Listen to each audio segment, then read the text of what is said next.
times a day do we touch our phones? A study found that a person touches their phone an average of 2,617 times a day. Apple recently confirmed that their users unlock their phones 80 times a day. As researchers learn more about the ways smartphones are impacting mental and physical health, concerns are growing about the potential damage that can result from smartphone addiction. Some of those things can be anxiety and depression, critical thinking skills, sleep problems, social issues, poor posture, and even accidents. Despite the research, the negative effects of smartphones are still greatly ignored in our society and are growing at an alarming rate. So is smartphone addiction really a thing? It is. Nomophobia is a 21st century term, kind of just described as the fear of being without an access of a working phone. Dr. Chuck Howard, who's a licensed psychologist, he said that nomophobia is a result of people becoming more and more electronically connected to the point that their technology-based networks and relationships become their home community. Dr. Shane Cole, who's an urgent care doctor, he described how addiction actually happens in your brain. He said the truth is that every time you get a new notification on your phone, it gives you a mini high, kind of like your brain on cocaine. A hit of dopamine in the brain, it releases a feel-good chemical in your body, which reinforces the behavior. Eventually, that pattern, it'll create addiction, and it makes it difficult to live without feeding that habit. So let's talk about some of the negative ways smartphone addiction affects our lives some more.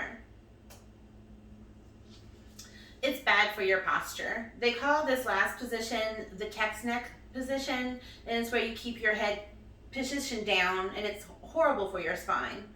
Many chiropractors believe that there will be an epidemic of chronic pain from neck strain and back strain due to looking down at your phone constantly.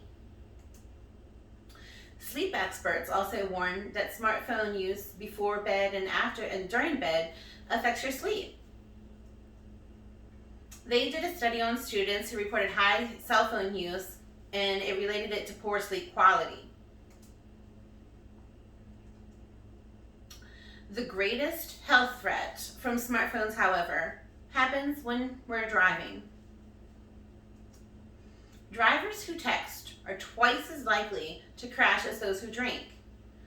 About 9 people are killed every day due to car accidents involving a distracted driver.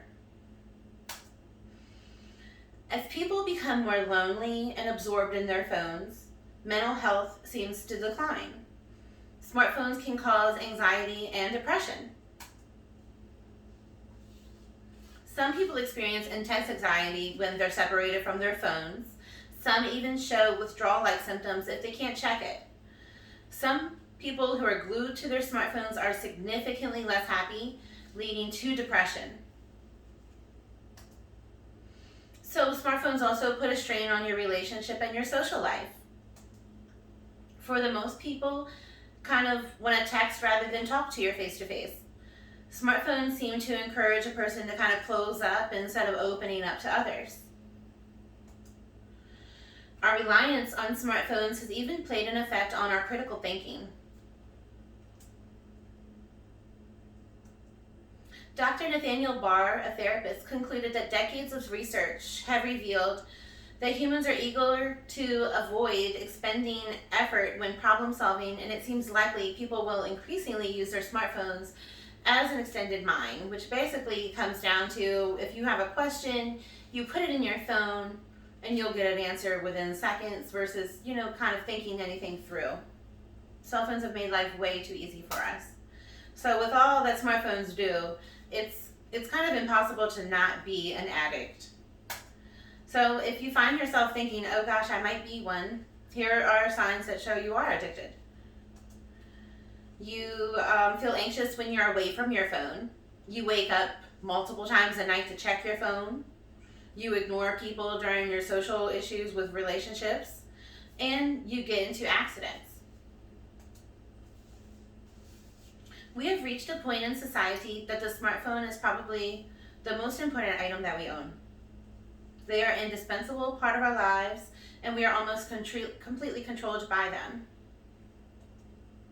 We are slowly losing the ability to think, to socialize, and make decisions for ourselves, as well as it is taking a toll on our health. At the end of the day, we are faced with the reality that these small wonders can be both vital and detrimental to our lives. We just have to remind ourselves that we are in control of our phones and it's not the other way around. Be smart with your smartphone, guys.